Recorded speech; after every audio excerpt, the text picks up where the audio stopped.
ये अपना आ जाएगा 4x² प्लस 4x, और 2 में से एक गया तो माइनस का 1 बचेगा। ठीक है, तो ये हमको g ऑफ f मिलेगा। ठीक है, ये हमारा आंसर है, that is g of f। निकालना इजी है इसको। Let f R tends to R be the function defined by this f of x आपको दे रखा है 2x माइनस 3। आपको बोल रहा है कि इसका एफ इनवर्स लिखो। देखो एफ इनवर्स कैसे लिखेंगे, 1 1 ऑन 2 दिख रहा है पहली बात तो मुझे, 1 1 and 1 2 मैंने बोला था पॉलिनोमियल फंक्शन रियल नंबर पे 1 1 और 2 होता है।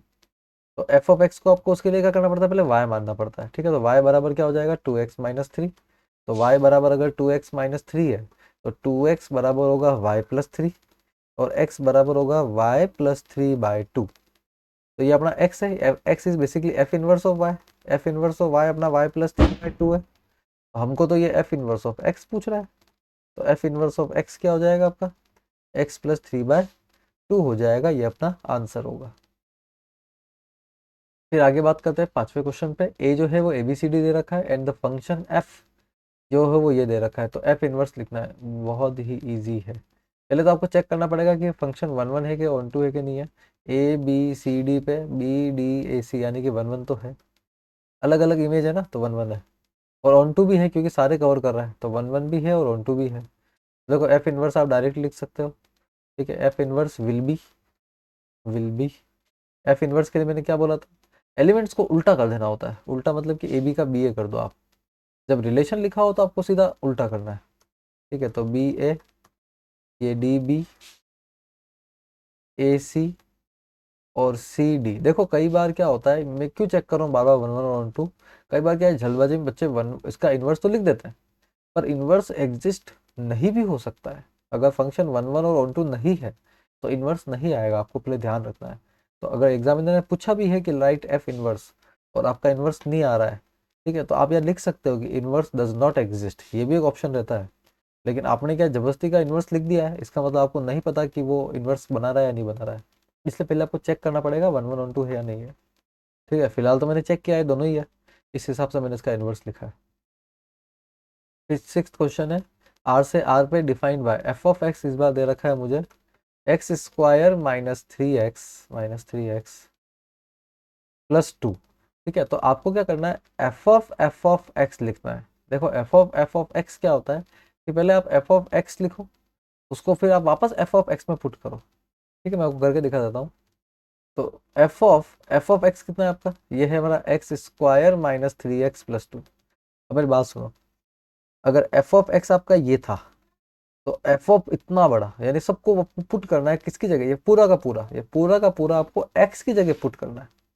ठीक है ना, जगह एफ ऑफ एक्स अगर एक्स की जगह एक्स है तो इस पूरे की जगह ये पूरा है ना, अगर ये एक्स की जगह आ रहा है तो एक्स की जगह आपको ये पूरा लिखना है बार बार।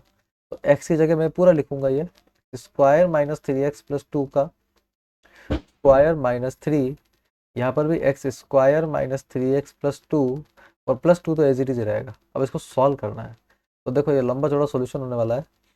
तो x² का स्क्वायर यानी x⁴ प्लस 3 का स्क्वायर हो जाएगा 9, और x का x² हो जाएगा। ठीक है, प्लस 2 का स्क्वायर 4 हो जाएगा। ठीक है, अब ये देखो आइडेंटिटी है, ये a प्लस बी प्लस सी का होल स्क्वायर है, तो a² plus b² plus c² plus 2ab plus 2bc plus 2c, ये आइडेंटिटी होती है। तो प्लस 2ab यानी कि 2ab माइनस लग जाएगा, -2ab यानी 3x का क्यूब। ठीक है, फिर -2bc, तो 3 2 जा 6 6x प्लस 2c है। तो अ, एक मिनट, मैंने कुछ गलती कर दी है, 2 से मल्टीप्लाई नहीं किया, 2 से मल्टीप्लाई मैंने नहीं किया, पूरे मिटा देता हूँ। ठीक है, 2ab, तो 3 और -3 तो आ ही रहा है, लेकिन 3 2 जा 6 हो जाएगा, तो 6x का क्यूब आएगा। ठीक है, फिर 2bc, 3 2 जा 6 12x आएगा। ठीक है, 2c है, तो 2 2 जा 4x², ये अपने को मिलेगा। ठीक है, ये लंबा था, बाकी तो कोई दिक्कत नहीं है। तो माइनस का 3x² माइनस माइनस प्लस 3 3 जा 9x, और -3 2 जा 6। ठीक है, और प्लस का 2, सॉल्व कर लेंगे इसको अपन। तो देखो x⁴ आ रही है, एक तो x⁴ एक जगह है और बस एक ही जगह है, तो -6x का क्यूब ठीक है, अब एक्स की स्क्वायर कितनी जगह 2 है, तो 9x², 9 में से 4 गया तो 5x², फिर 5 में से 3 गया तो 2x², तो प्लस का 2x² बच रहा है। ठीक है, तो इसको कर रहा है, एक मिनट यहाँ पे एक तो मिस्टेक हो गई है, तो मैं करेक्ट करता हूँ, ये प्लस का 4x² होगा, ठीक है ना।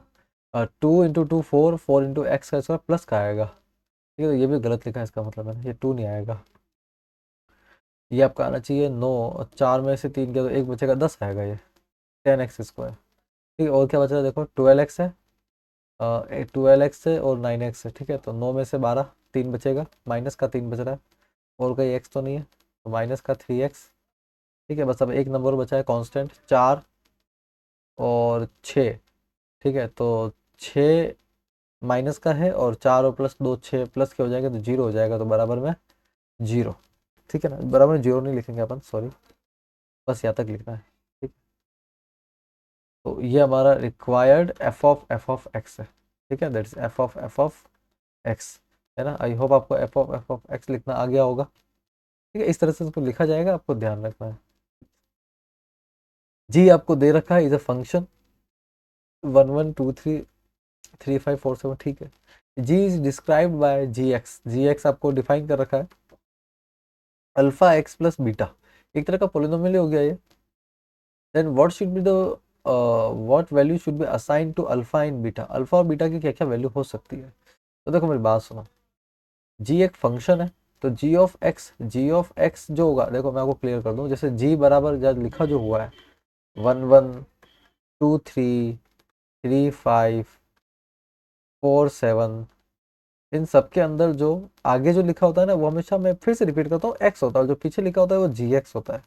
ये लिखा हुआ जो एक्स है, ये जो लिखा हुआ है ये जी एक्स है, ये एक्स आपका, और ये आपका जी एक्स। तो आप मुझे एक बात बताओ, ये जो इक्वेशन है इसमें अल्फा बीटा आपको निकालना है, तो आपको एक्स जी एक्स तो जैसे दे रखा है, बस आप पुट कर दो। ठीक है, तो जैसे कि पुट कर दो आप।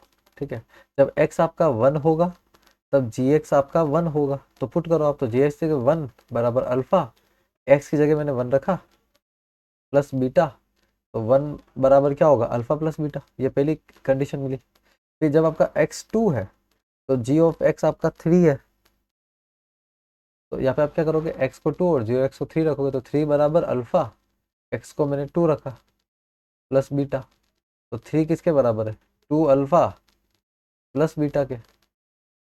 तो अब आप इसको सॉल्व कर दो।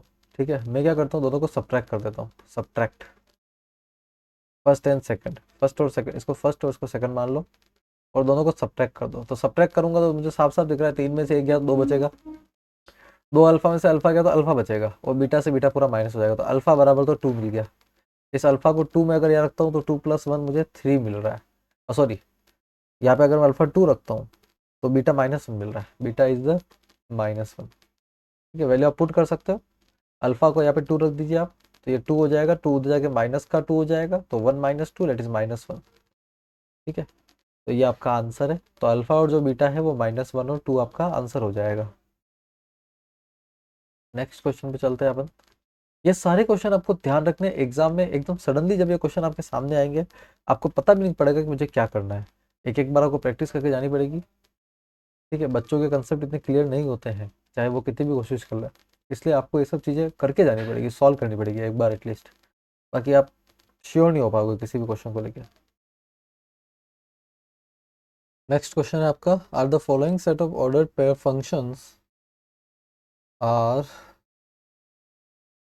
If so examine whether the mapping is injective और सब्जेक्टिव। ठीक है, आपको चेक करना है इंजेक्टिव या सब्जेक्टिव में से ये क्या है। देखो इंजेक्टिव मतलब,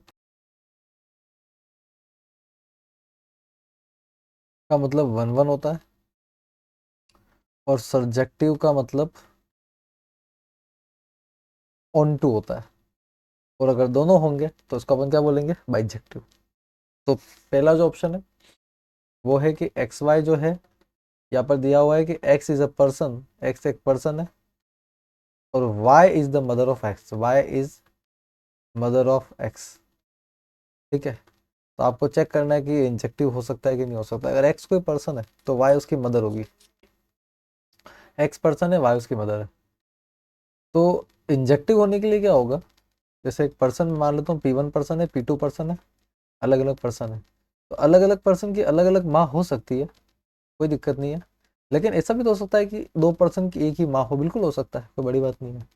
तो क्योंकि हमने हमको इसने स्पेशल केस में कुछ समझाया नहीं है कि एक्स और वो जो वाई वाई है वो मतलब किस तरह से डिफरेंट है, कुछ इसने दिया समझाया नहीं। तो इसने अपन ये मान सकते हैं कि एक केस बराबर का भी आ सकता है। तो मुझे लगता नहीं है 1-1 है, नॉट 1-1, 1-1 तो ये नहीं है। ठीक है, अब बात करें ऑन टू की। तो देखो हर पर्सन की एक मदर तो होगी, अगर कोई पर्सन इस धरती पे है तो उसकी कोई ना कोई माँ तो होगी। ठीक है, हर पर्सन की इस धरती पे कोई ना कोई मदर, तो जितनी मदर होगी, ठीक है ना, वो सब के सब किसी न किसी की बच्चे की ही माँ होगी, बाकी उसको माँ कैसे बोलेंगे अपन। ठीक है, तो ये ऑन टू होगा। तो यस ऑन टू है, मतलब कि ये सब्जेक्टिव है, सब्जेक्टिव है, बट नॉट इंजेक्टिव, इंजेक्टिव नहीं है। ठीक है, थोड़ा अंडरस्टैंडिंग का क्वेश्चन था ये, इसमें कोई ऐसा कुछ नहीं करना है आपको। फिर अगला जो दे रखा है वो दे रखा है आपको ए बी का रिलेशन, जहाँ पे एक पर्सन है, एक पर्सन है और बी उसका एंसेस्टर है। एंसेस्टर मतलब पूर्वज होता है। तो वही बात है, जैसे A1 A2 ऐसे मैं पर्सन मान लेता हूँ, और एंसेस्टर जो है उसको मैं बी मान लेता हूँ। तो देखो मेरी बात सुनो, ऐसा भी हो सकता है कि अलग अलग एंसेस्टर हो सकता है, लेकिन ऐसा भी तो हो सकता है कि एक ही एंसेस्टर हो। ठीक है, एक ही एंसेस्टर हो, मतलब इंजेक्टिव तो ये नहीं है। ठीक है, और रही बात सब्जेक्टिव की, तो सब्जेक्टिव में अपन चेक कर सकते हैं इसको। तो हर पर्सन का कोई ना कोई एंसेस्टर तो रहा होगा, हर पर्सन का कोई ना कोई एंसेस्टर तो रहता ही है। ठीक है, तो ये सब्जेक्टिव हो सकता है। लेकिन यहाँ पर एक दूसरी बात ये भी है कि पहले हमको ये चेक करना बनता है कि ये फंक्शन है कि नहीं है। क्योंकि जब इसने बोला है कि जो बी है वो एंसेस्टर है, तो एंसेस्टर तो आपके बहुत सारे हो सकते हैं। जैसे ग्रैंड फादर है, फोर मतलब ग्रैंड फादर के ग्रैंड ग्रैंड फादर है, ग्रेट ग्रैंड फादर हो गया। ठीक है, और भी आप आगे जाते जाओ है ना, जैसे ये मान लो ये ग्रैंड फादर है। ठीक है, तो ये जो है ना ये ग्रेट ग्रैंड फादर है। ठीक है, कहने का मतलब ये हो गया कि एक से ज़्यादा एंसेस्टर हो सकते हैं, बिल्कुल हो सकते हैं। तो किसी पर्सन के अगर एक से ज़्यादा एंसेस्टर हो सकते हैं, तो ये तो यार एक से मल्टीपल मैपिंग हो रही है, इसको तो नॉट अ फंक्शन बोला जाएगा। यानी कि ये फंक्शन ही नहीं है, इसको फंक्शन तक नहीं बोला जाएगा, नॉट अ फंक्शन। क्लियर है? तो ये फंक्शन ही नहीं है, तो इसमें बात ही नहीं करेंगे अपन इंजेक्टिव सब्जेक्टिव की, बस आप लिख दोगे आंसर में not a function, that's it. Next question की तरफ बढ़ेंगे अपन, question number 9। If the mapping f and g is given by, f दे रखा है, जी दे रखा है, एफ ऑफ जी लिखना है आपको। तो देखो एफ ऑफ जी कैसे लिखा जाएगा, मैंने पहले भी समझाया था। इसका मतलब f of g of x होता है। तो जी ऑफ एक्स की जो भी वैल्यू होती है उसको आपको एफ के अंदर पुट करना। जैसे जी ऑफ टू ले लेता हूँ मैं, जी ऑफ टू। तो जी ऑफ टू जो है वो कितना है, इस क्वेश्चन लिखेंगे f of g of two. ठीक है, ये अपना एक्स होता है, ये अपना जी ऑफ एक्स होता है। ठीक है, तो f of g of two यानी एक्स अगर मैं टू रखता हूँ तो जी ऑफ टू कितना आएगा, g of two is three आएगा, तो एफ ऑफ थ्री हो जाएगा। अब एफ ऑफ थ्री अपना कितना है, तो एफ ऑफ थ्री अपना फाइव है। एफ ऑफ थ्री या देखो f of three that is x and that is the f of x. F of three is five, तो अपना फाइव आ जाएगा। तो पहला जो एलिमेंट मिलेगा मुझे वो कौन सा मिलेगा, टू और फाइव मिलेगा। वैसे ही same f of g of x, तो एफ ऑफ जी ऑफ अब टू के बाद अगर मैं फाइव रखता हूँ, तो एफ ऑफ ये जी ऑफ फाइव क्या है, जो g of five is one, तो एफ ऑफ वन हो जाएगा, तो f of one is two, तो ये अपना टू हो जाएगा। ठीक है ना, तो या मुझे फाइव पे क्या मिल रहा है, टू मिल रहा है। फिर same f of g of x, ये अपना f of g of five के बाद में वन है, तो जी ऑफ वन, तो g of one is basically what, three. तो ये एफ ऑफ थ्री हो जाएगा। तो एफ ऑफ थ्री कितना है, तो f of three again five, ये अपना फाइव हो गया है। ठीक है, तो एफ ऑफ थ्री अपना फाइव हो गया है। तो अपना ये तीसरा जो फंक्शन मिला है वो क्या मिला है, वन और फाइव। तो यहाँ पर जो required f of g relation होंगे अपने, मतलब फंक्शन होंगे, वो होगा two five, five two and one five, ये अपना आंसर हो जाएगा। ठीक है, आप इसको क्रॉस चेक कर सकते हो आराम से, लिखने में कुछ गलती ना हो गई हो। Let's see with the set of complex number. अब इस बार इसने कॉम्प्लेक्स नंबर पढ़ दिया है ना, complex number prove the mapping complex number two real number given by. देखो एफ ऑफ जेड आपको जो दे रखा है वो मोड ऑफ जेड दे रखा है। ठीक है, जब z belongs to C is neither one one nor onto, ना तो ये वन वन होगा ना ही ये ऑन टू होगा।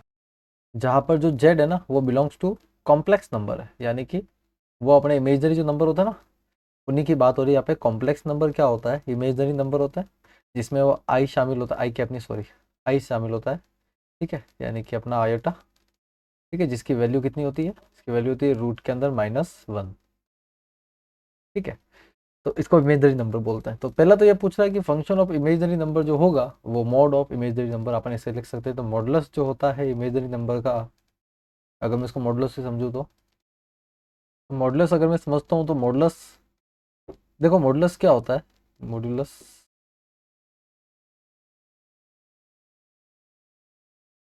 ऑफ जेड, जैसे अगर मान लो जेड बराबर एक्स प्लस आई वाई है तो उसका जो मॉडुलस होता है वो होता है under root of x square plus y square. लेकिन इंटरेस्टिंग बात पता है क्या है, देखो जेड वन जेड टू मान लेते हैं, अगर ये एक्स माइनस आई वाई है ना तो भी इसका modulus under root of x square plus y square ही होगा।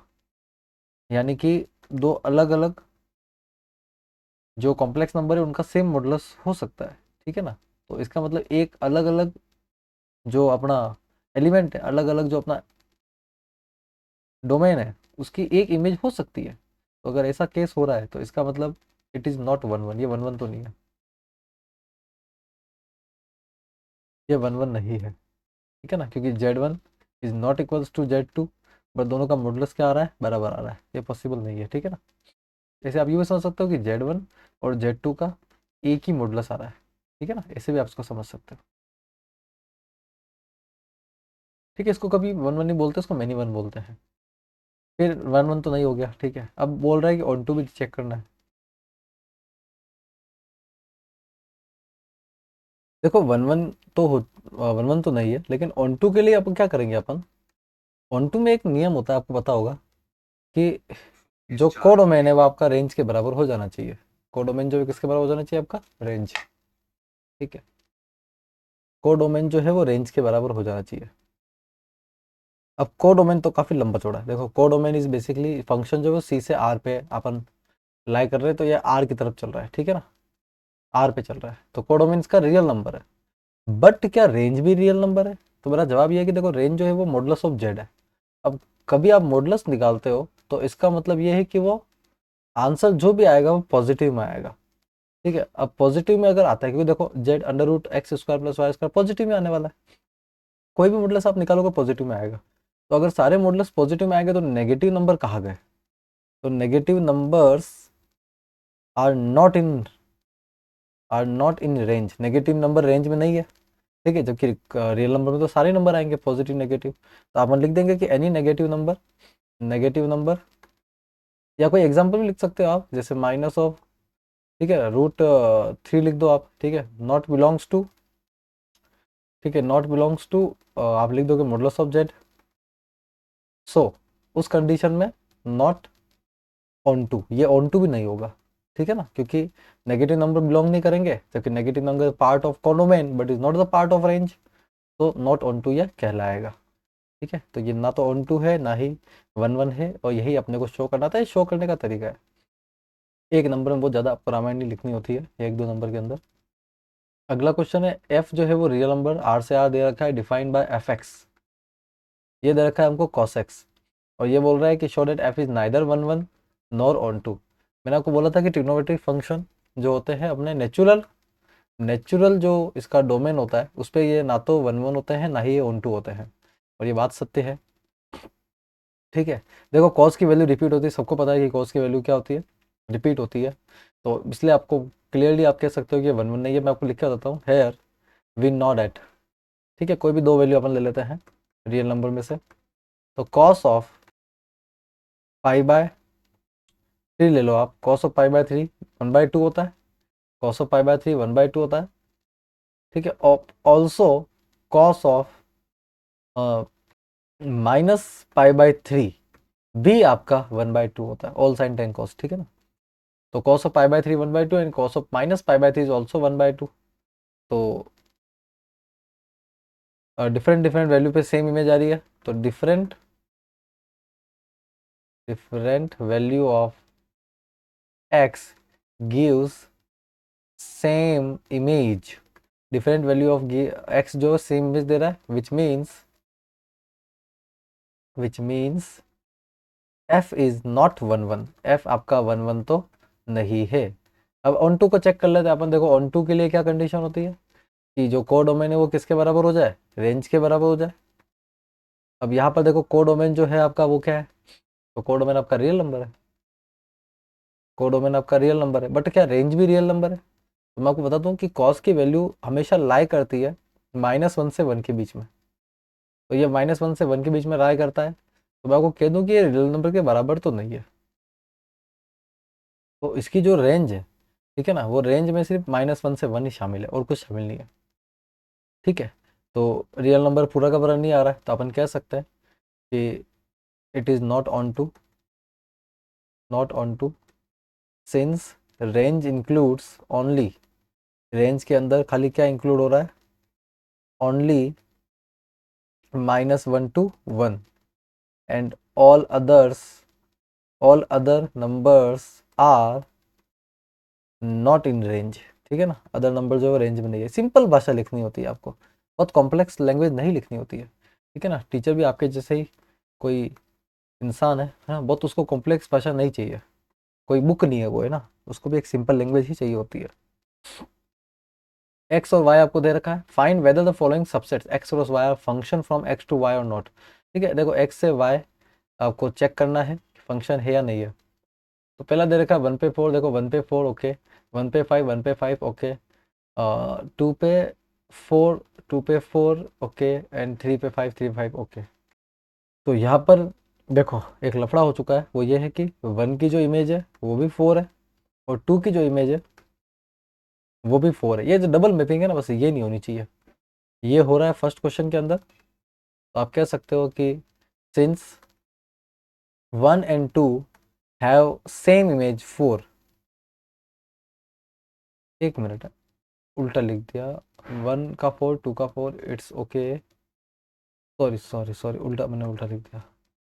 1 और 2 का तो 4 चलेगा, 1 और 2 का 4 में कोई दिक्कत नहीं है, 1 का 4, 1 का 5 में दिक्कत है, 1 का 4 और 1 का 5। एक एक्स की दो इमेज नहीं हो सकती है ना, सिंस 1 हैव 2 इमेजेस, इसकी दो इमेज है 4 and 5, तो इट इज़ नॉट फंक्शन, ये फंक्शन नहीं होगा। ठीक है ना, फंक्शन जो है वो ये डायरेक्शन से नहीं होना चाहिए। ठीक है, सेकंड की तरफ बढ़ते हैं अपन। सेकंड वाला है जी, ये अपना एफ था।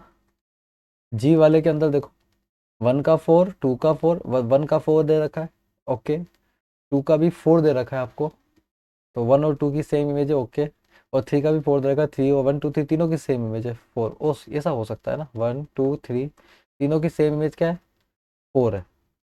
ठीक है, ये डायरेक्शन से ये वैलिड है, इस डायरेक्शन से वैलिड नहीं है ना, ये एक से दो नहीं हो सकता, 2 3 4 से एक हो जाए कोई दिक्कत नहीं है, तो इट इज़ अ फंक्शन, ये अपना फंक्शन हो जाएगा। फंक्शन को पहचानने का ये तरीका है ना, बेस्ट है, सबसे बेस्ट तरीका है। थर्ड पे आ जाओ आप।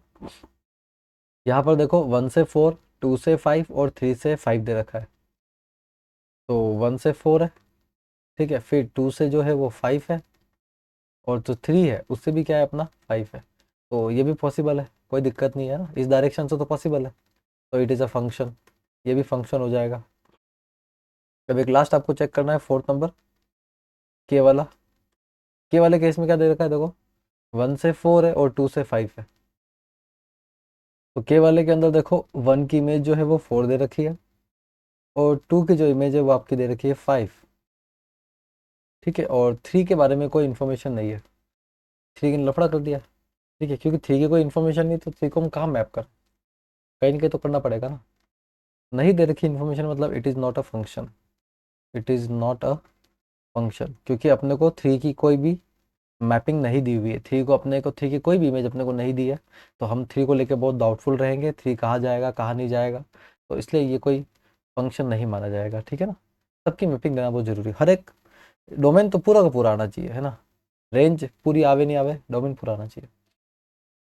Next question, question number 13, if functions f a to b and B2A satisfied that G of IA, sure F is 1 1 and G is on 2। देखो क्वेश्चन में दिया हुआ है कि F से A to B एक फंक्शन है और G जो है वो B से A है, मतलब G जो है वो रेसिप्रोकल रिवर्स में आ रहा है, ठीक है। और उसके बाद इसने ये भी बोल दिया है कि G और F इजिकल्स टू I है। तो इसने तो डेफिनेशन ही दे दी है पूरी की पूरी अपने को। यही तो डेफिनेशन है किसकी, ऑफ इनवर्स की। ये इनवर्स की डेफिनेशन है। इनवर्स की डेफिनेशन यही होती है कि ए से बी अगर एफ है और जी जो है बी से ए है, तो जी ऑफ एफ अगर आई ए होता है। तो मैं थोड़ा इसको कंप्लीट करता हूँ, विच मीन्स इसका मतलब ये हो गया कि g is the inverse of f, g is the inverse of f, ये इसका मतलब होता है, ठीक है ना। तो अगर जी जो है वो एफ का इनवर्स है, तो मतलब एफ का इनवर्स एग्जिस्ट कर रहा है, एफ का इनवर्स एग्जिस्ट कर रहा है। अब अपन जानते हैं कि इनवर्स उसी का एग्जिस्ट करता है, inverse only exist if function is, function आपका होगा वो, फंक्शन जो होगा वो इज 1 1 एंड ऑन 2। तो फंक्शन जो है 1 1 ऑन 2 होगा तभी उसका इनवर्स एग्जिस्ट करेगा। तो इसका एक बात, इसका मतलब ये तो तय हो गया है कि एफ इज 1 1 एंड ऑन 2। तो एफ तो आपका 1 1 और ऑन 2 हो गया है, ठीक है। अब बात कर लेते हैं अपन खाली जी की, क्या जी भी ऑन 2 होगा। तो मैं आपको क्लियर कर दूं कि g is the inverse of f. G अगर एफ का इनवर्स है तो g should be on 2, g जो है वो ऑन 2 होना चाहिए, सिंस इनवर्स ऑफ एफ, ठीक। और ये मैं कैसे लिख सकता हूँ, तो ये मैं ऐसे लिख सकता हूँ कि आपको याद होगा बहुत बिगिनिंग में मैंने ये एक्सप्लेन कर दिया था, बहुत स्टार्टिंग में यहाँ पर पे किया था। यहाँ पे देख सकते हो आप, 5th पॉइंट आप देख सकते हो, ए से बी से सी सेम लिखा हुआ है सब कुछ। गिवन फंक्शन सच जी ओ एफ अगर ऑन टू है, ठीक है, जी ओ एफ तो अपना ऑन टू ही है, ठीक है, क्योंकि इन्वर्स ऑन टू ही होता है, ठीक है। और ये बात यहाँ लिखी हुई, थर्ड पॉइंट को देखो आप, थर्ड पॉइंट को देखो, ए से बी से सी अगर ऑन टू है तो जी ओ एफ ए से सी भी क्या होगा, ऑन टू होगा, ठीक है ना। तो जी ओ एफ भी अगर ऑन टू है तो इसका रिवर्स ही तो बोल रहे हैं अपन कि जी ओ एफ अगर ऑन टू है तो जी भी क्या होगा, ऑन टू होगा। तो बस ये तो चीज़ है, 5th पॉइंट है, कंपोजिशन ऑफ फंक्शन का रूल है ये, ठीक है, ये चीज़ होती है। तो वहीं से मैंने इसको लिखा है कि अगर जो जी, देखो जी ओ एफ लिखना था मुझे यहाँ पे, ये आपने जी लिख दिया, जी ओ एफ, ठीक है ना, should be onto, should be की जगह मैं इस कर देता हूँ, if G of F is onto then, अरे यार पॉइंट कुछ और लिखा हुआ था,